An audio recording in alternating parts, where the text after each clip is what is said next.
Salut à tous, j'espère que vous allez bien. Aujourd'hui on se retrouve pour une nouvelle vidéo sur ma chaîne et il va s'agir d'un point lecture. Je vais vous parler de Asynchrone de Fabien Clavel, publié aux éditions Lynx.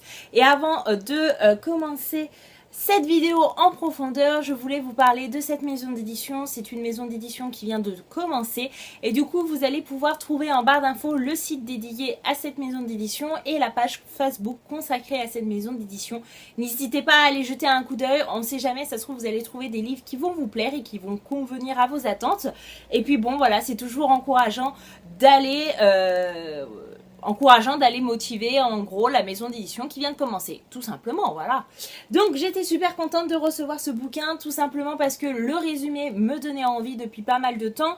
Et du coup ici il va s'agir d'une adolescente qui est victime d'un attentat. Elle a une vie plutôt particulière puisque ses deux parents sont scientifiques et doivent du coup mener des expériences, trouver des remèdes, etc. Et un jour ils ont l'opportunité d'avoir un métier extraordinaire dans leur branche, sauf que c'est assez loin de chez eux. Donc ils n'ont pas forcément envie d'imposer le déménagement et la rupture des copains avec à leur fille en fait en gros.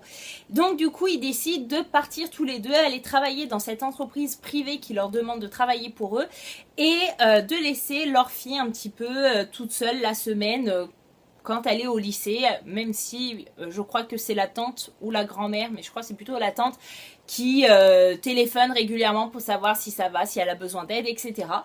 Donc on va dire que cette adolescente est assez seule durant la semaine et elle voit pas souvent ses parents. Et un jour ses parents lui téléphonent en lui disant qu'elle est invitée dans cette entreprise privée tel jour à telle heure parce qu'ils vont lancer leur dernière expérience et du coup pour les parents c'est important que leur fille vienne voir ce qu'ils ont réalisé puisqu'apparemment ça serait une grande avancée scientifique.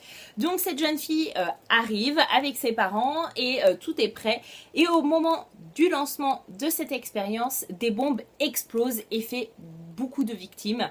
Et du coup, l'histoire commence lorsque l'adolescente se réveille à l'hôpital et donc, vous pouvez imaginer qu'on va essayer de mener l'enquête pour savoir qui est le coupable. Donc comme vous pouvez vous en douter, le point fort de ce roman, on va dire que c'est l'histoire de base, c'est l'intrigue. Personnellement, je trouve que cette histoire est plutôt bonne, c'est-à-dire qu'elle est accrocheuse, on a envie de savoir la suite et donc on a envie de lire pour découvrir qui est le coupable et qui a tué pas mal de personnes. Et en plus de ça, bon voilà, malgré tout, vous allez vous dire, c'est pas un livre bien joyeux puisque c'est quand même une histoire de bombes, d'attentats, etc. Mais bon, maintenant ça fait un peu partie de notre vie aujourd'hui dans la société française et donc voilà. Donc avoir des histoires sur ça, je pense que on en verra de plus en plus malheureusement. Mais voilà, moi j'ai plutôt bien aimé cette histoire. Après, il y a quand même quelques points où je suis mitigée et où ça l'a pas fait quand même. Comme vous le savez, je préfère être honnête avec vous et donc je préfère vous prévenir. Alors après, les points qui m'ont paru un petit peu difficiles ou que j'ai pas aimé, ça sera pas forcément le cas pour vous, hein, on est tous différents concernant nos lectures, mais il faut savoir que dans ce bouquin, il y a parfois des passages dans le passé et il y a des passages qui se déroulent dans le présent. Et je trouvais que cette alternance de temps était plutôt pas mal à certains moments, mais il y avait des endroits, des moments où je voyais pas l'intérêt et ça m'agaçait énormément, je trouvais que c'était vraiment pour faire perdre du temps. Donc du coup je prenais sur moi parce que bon, mine de rien il est pas très épais, il est pas très gros, donc voilà, j'ai fait l'effort, mais si ça aurait été une brique, je pense que certains passages dans le passé, je les aurais juste survolés.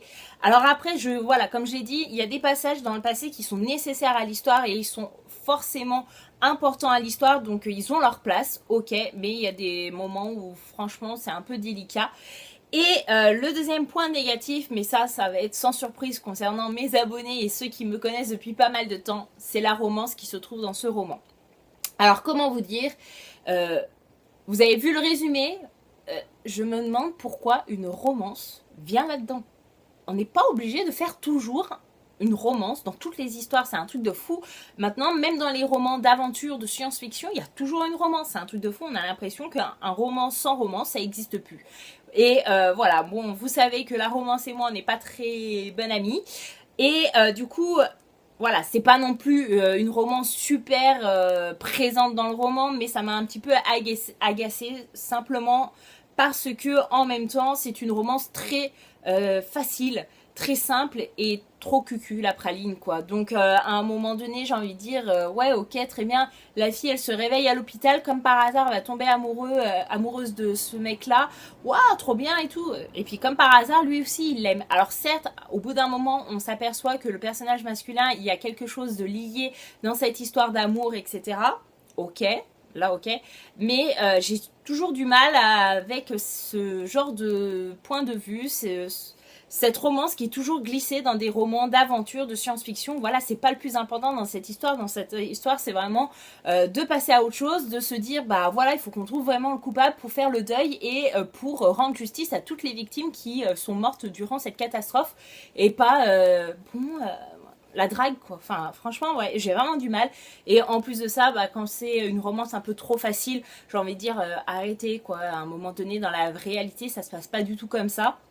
Donc voilà, je sais que la plupart des personnes qui lisent des romances, c'est pour s'évader, et les romances qui se passent pas comme ça dans la réalité, c'est ce qu'ils recherchent. Moi personnellement, j'ai un peu du mal avec les romances où personnellement la fille c'est cucu la praline, la nièce, la nunuche de service et tout, puis le mec, ah c'est toujours le bad boy, le rebelle, etc. Même si là c'est un peu différent dans cette romance là.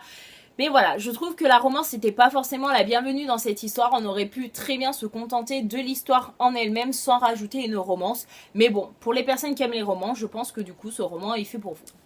Donc voilà, je pense avoir fait le tour concernant ce bouquin, puisque après tout j'ai pas trop envie de vous en dire, c'est à vous de découvrir ce bouquin si le résumé vous a plu et du coup si je vous ai convaincu. En tout cas moi en soi il faut savoir que même s'il y avait une romance et que je suis pas très fan de romance, j'ai quand même passé un bon moment et je retiendrai pas que la romance dans cette histoire, je veux dire l'intrigue elle est bonne, la plume de l'auteur est très très bonne, donc il faut passer un petit peu au dessus et bah par exemple moi faire des efforts. Donc voilà, j'espère que cette vidéo vous aura plu.